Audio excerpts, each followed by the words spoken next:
Welcome back, and in this we're going to do money creation by the commercial banks.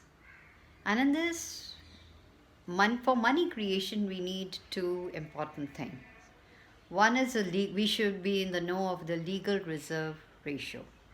So I'll tell you what is legal reserve ratio, and then something what is known as a money multiplier. So money multiplier is based on LRR, again legal reserve ratio, that is 1 divided by the legal reserve ratio.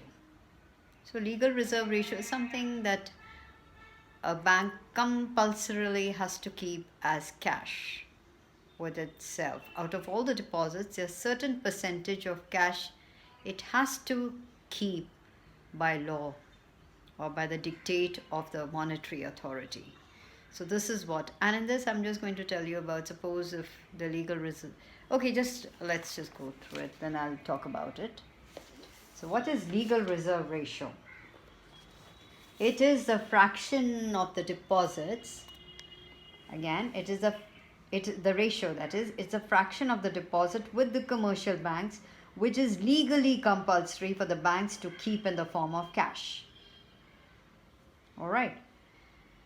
Then, and why it's so important for the banks to hold cash, right? If somebody wants cash, it should give it. It cannot just loan off all the cash that it has with itself. So it has to hold on to certain cash because people will come and they would want some cash. So that is why. So that is the reason why a legal reserve ratio is fixed, that they have to have. They can have more than that, no problems, but this is the minimum that they have to have. So suppose, like, let's take if the legal reserve ratio is 10%, and okay, then what happens? So 10% means, suppose there are 100 rupees, out of 100 rupees, you have to keep 10 rupees as legal reserve ratio. Now, for money creation, the formula is simply initial deposit into the legal reserve ratio, that is 1 upon legal reserve ratio. So suppose if the initial deposit is say 1000 and the legal reserve ratio is 10%, that is the money multiplier is 1 upon LRR. So how do you work out? So what will you do? So I've just shown you how you go about it. So suppose if the bank has 1000, so what will it do? So it'll have to keep 10% of 1000 as cash. So 1 upon LRR is the money multiplier. That means so much money will be generated with these deposits. So basically we worked out, you must have seen that it is going to keep 100 rupees as say 10% of 1000 rupees. So rupees 100 it has to keep as liquid cash. So as a reserve ratio in cash, legally it has to be. Now, for example, again, if we take, and this is how I've worked it out, just for you to see how do you work it out. It's a simple ratio and proportion numerical that we learned, say, in the 4th or 5th standard. So that's how it goes.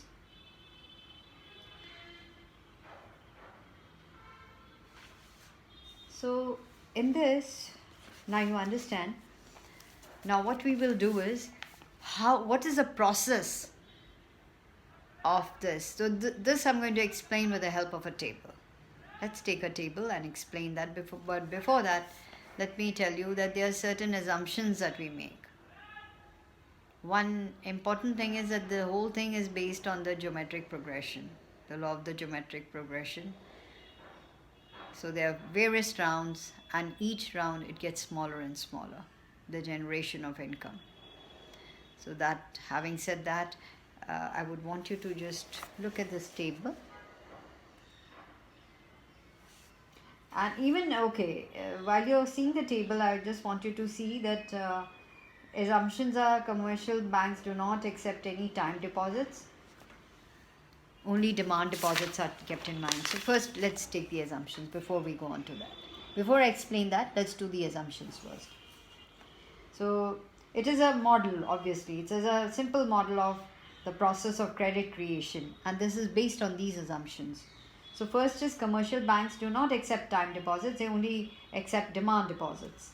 So all the depositors do not approach the bank for withdrawal of cash at the same time, and also they do not withdraw their entire amount. Third, all receipts and payments in the economy are made through banks. In other words, all receipts are deposited in banks and all payments are made through checks. So this is a very important thing that you have seen. And then we are going to explain the whole process with the help of a table. All right. So now we in this we've seen that in practice the banks keep only a fraction of deposits as cash and use the remaining amount for giving loans. So, and that is based on what the monetary authority fixes. So that keeps changing from time to time. So and based on that, it is not necessary for the bank to keep the entire amount in cash. So because even by keeping a fraction of cash, the banks can conveniently meet the daily withdrawal demands of the depositors. So this is the legal reserve ratio, and the legal reserve ratio is made up of statutory liquidity ratio and cash reserve ratio, which means the legal reserve ratio has two components, SLR and CRR. What is SLR? The fraction of deposits which banks are required to keep as cash within the bank itself. And the cash reserve ratio, the fraction of deposits the banks are required to keep with the central bank. In our case, it's the Reserve Bank of India. So based on that,